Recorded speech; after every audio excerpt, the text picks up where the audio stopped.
Welcome back to the Uncle Bob Crypto Podcast. I'm with Emin Gün Sirer, a Turkish-American computer scientist. He is currently an associate professor of computer science at Cornell University, co-director of IC3. He is known for his contributions to peer-to-peer systems, operating systems, and computer networking. Before becoming a professor at Cornell University, Sirer worked at AT&T Bell on Plan 9 and DEC SRC and at NEC. Sirer is best known for his contributions to operating systems, distributed systems, and fundamental cryptocurrency research. His Karma system, published in 2003, is the first cryptocurrency that uses a distributed mint based on proof of work. He is also the founder of AVA Labs, a project building the cryptocurrency AVA and computer platform using the Avalanche consensus. His research spans operating systems, networking, and distributed systems. He says he likes building things, especially systems that have some principled reason for why they should work. Welcome to the show.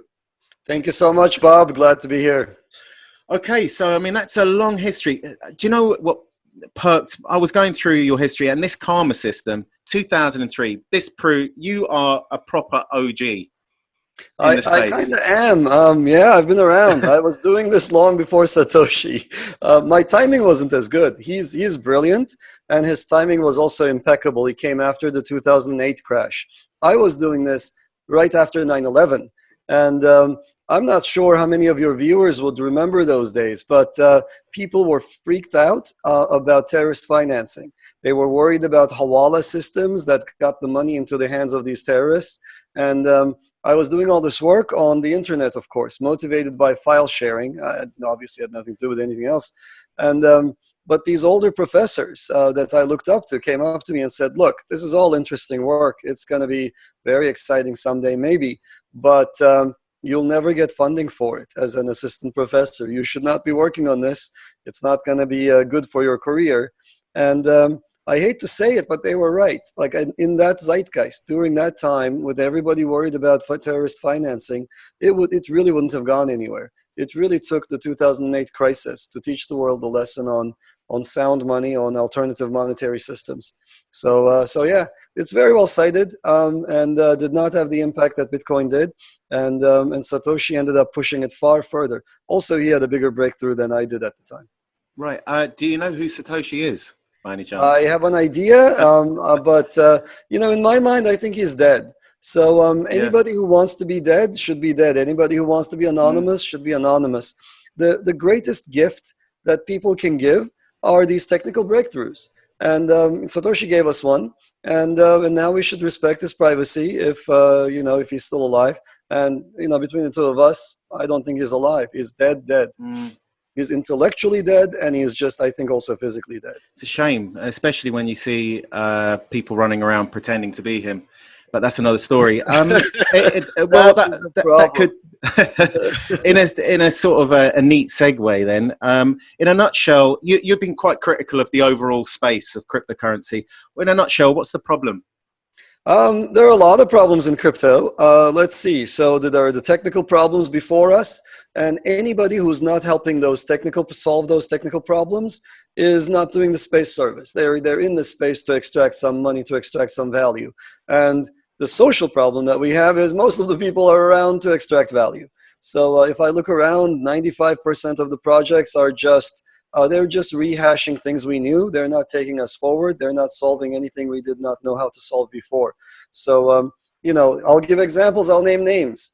Bitcoin is fantastic. Bitcoin does what it does. And then comes in Litecoin, whose only contribution is silver to Bitcoin's gold. It doesn't work that way with digital currencies. It's not like one is gold colored, the other is silver colored. All they have is that marketing motto. They're not changing anything. They're not adding anything. There's the same code base. So it adds nothing to the space. And I could go down. I picked Litecoin because it's very highly ranked. But, just take a look. Like Stellar was not very different at all from Ripple. And, I don't know what Tron does, et cetera, et cetera. I could name a whole lot of these. There are 2,000 plus coins. Of these, I would be shocked if there were more than 15 coins worth anything at all. that are exploring or doing Yeah. something unique. The rest are just copycats. Well, it's interesting. You did say that 95% of projects out there have no interest to you. Yeah. Absolutely none. They're not doing anything of technical importance. It's just, they will all be wiped off this face of the earth. No one will miss them. They're not here to be around in 5 years. It's very instructive, by the way, to look at coinmarketcap.com and to go back 5 years and to look at how it looked 5 years ago. The list of coins on there is drastically different. Those other coins, the secondary coins, they get wiped out. The teams behind them have no longevity, and there is no intellectual thing that's pushing them. You got to have a technical breakthrough. You got to have a new market you're serving. You got to have new things you got to be doing with your coin to really have any staying power. And there are just a few of those around that have actually withstood the test of time. Yeah, well, I think you did also mention, I saw in an interview that it's kind of horizontal. They're all just copying each other. Yeah, exactly. They just take Satoshi's code and just change a couple of parameters. That's very common. Even worse, sometimes they add something, but then they they innovate only in one narrow dimension. The public is not very technically savvy, so if you have too much, it becomes a bit of a liability. I'm finding out firsthand with the AVA system that we're pushing. AVA is innovating on so many different fronts that people are, they get like taken aback. They're like, wait, you're telling me that you innovated not only on the technical front, on the consensus protocol itself, but you're also telling me that you have a new network model. That's very different. It's like there are two big breakthroughs in AVA. And people can't really absorb that because they're used to all these other crap coins, which have just a sliver of an idea in them or just marketing behind them. And then there's really no reason why anybody should use any of these things. Speaking of marketing, I mean, you're right. In that top, even in the top 10, there's so many kind of dodgy characters. I don't want to, I'm going to name a name. Justin Sun. You said recently, you've got people like Justin Sun walking around like he's got something there. There is zero technology there. The tech is from 1999, and he's telling you he's got something or another, but he recycled something that belongs to someone else. You call it the pyramid, and people like Justin Sun are at the bottom. I mean, who then are at the top? So who is at the top? So that's a great question. What are the worthy? So let's try to be positive. I think problems with Tron are very well known, so we don't really need to retread that territory. The Control-C, Control-V coin, right? The white paper was cut and pasted from other white papers. The technology is cut and pasted. But who is actually pioneering things? I'd probably have to open up CoinMarketCap and go through it with you, but off the top of my head, Ethereum is absolutely the intellectual pioneer at the moment, or has been until recently. They innovated on many different fronts, but they've stalled. ETH2 is, in my view, a bad direction. They're going into a rat hole. I've cautioned Vitalik, I've cautioned Vlad, I've cautioned everybody else. I know I consider myself part of the Ethereum community, by the way. And so I've cautioned everybody I could. They didn't listen. And that's fine. And so they're going to go down that hole, and that's okay. And I think naturally the development efforts, the intellectual efforts will shift to people who can deliver systems on time. So another system I like is Cosmos. They do have currently a breakdown in their ranks, but there is an intellectual foundation to what they did. And they're very upfront about what they took from others and where they innovated. It's an upfront kind of a system.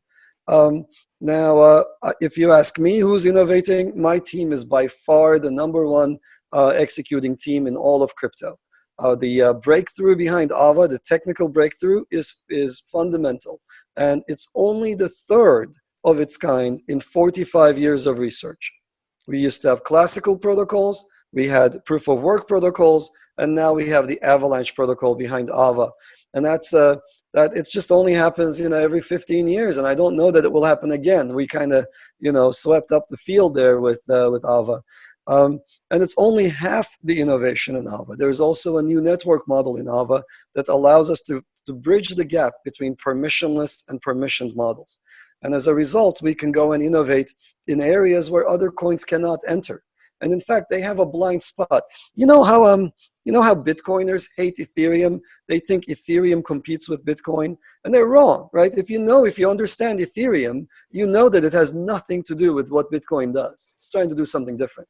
And AVA is the same way. I think the Ethereum community hasn't really understood the difference yet, that having control over the network is an absolute must if you want to be the issuance platform for digital assets. So AVA is going into this territory where we're trying to put into blockchain form assets that currently exist on paper, assets that are traded narrowly in tiny stovepiped systems that you and I cannot have access to.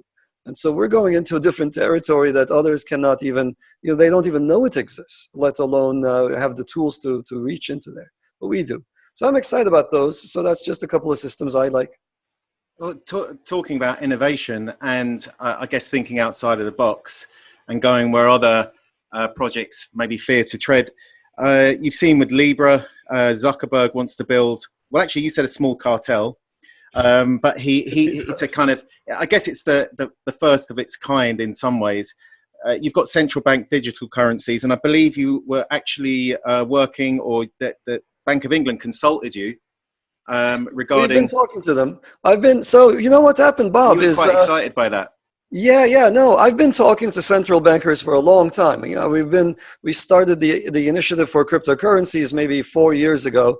And so in that time frame, I've spoken to Bank of England, Bank of Canada, Bank of Japan, obviously multiple, the various different branches of the Fed, the Brazilian central bank and so forth. So I've had a bunch of conversations. I could go on over that time frame, spread out over time. And then as soon as Premier Xi from China announced that they were going to look into cryptocurrencies, then the phone started ringing off the hook. Wow. And so every central banker is, they all say the same thing. They're like, well, we're not calling you because of the Chinese announcement, But what do you know about what the Chinese are doing? They're very curious about what else is happening. And clearly they're motivated by this perceived gap between the technological advances between the banks. It's a really exciting time. It's a really exciting field. But you were asking about Libra. Let me say a few words about Libra. Mm-hmm. So Libra's, at the core of Libra lies a consensus protocol, just like at the heart of AVA lies the Avalanche protocol. So at the core of Libra is a protocol called Hot Stuff. And the first author of Hot Stuff is a person named Ted Ma-Fan Yin, and he's my PhD student. I sent him to Silicon Valley, and he spent 3 months there, and he developed this new protocol, and Facebook picked it up. They thought, well, this is the best of the classical protocols, which it is. It's a fantastic protocol, very, very smart. Ted came back from that summer and said, yeah, I did this. It's kind of cool.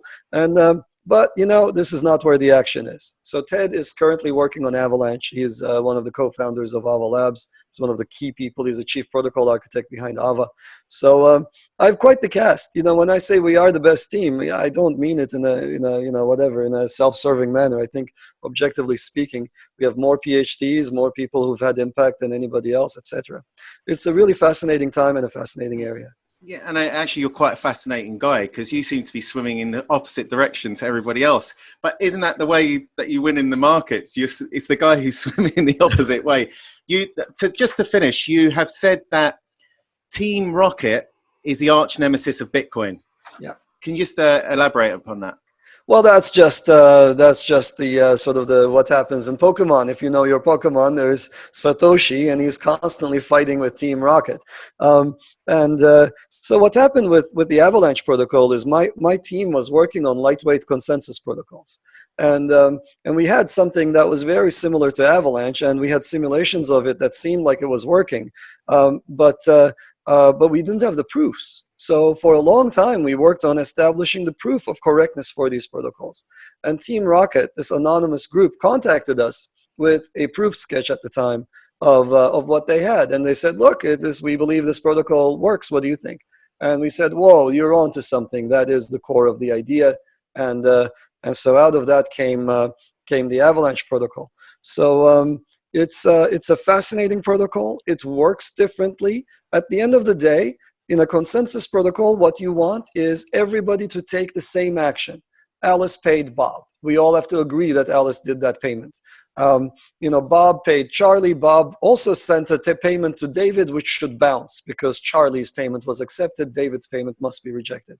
These are the kinds of decisions the protocol must make. And there are, as I said, only 3 families. There used to be classical protocols where every node hears from every other node to make a decision.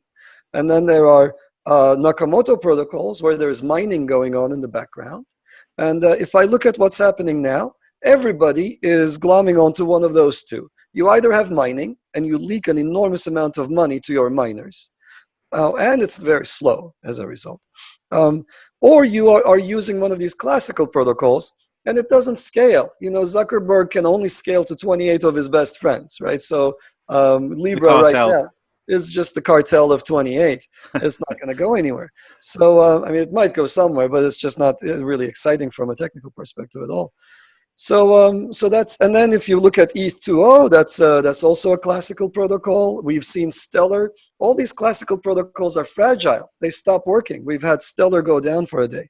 And Avalanche is completely different. It works by repeated subsampled voting. You're not talking to everybody out there. You're under no obligation to. And yet it guarantees that you will achieve consensus with a tiny number of messages. That's why it's so fast. Wow, well, very exciting stuff. Definitely, I'll tell you, it's just refreshing to see somebody who's standing for principles and truth, honesty in a world of crypto that is awash with so much bullshit. Thanks for coming on the show, and good luck. Thank you so much, Bob. Thank you for having me. Thank you.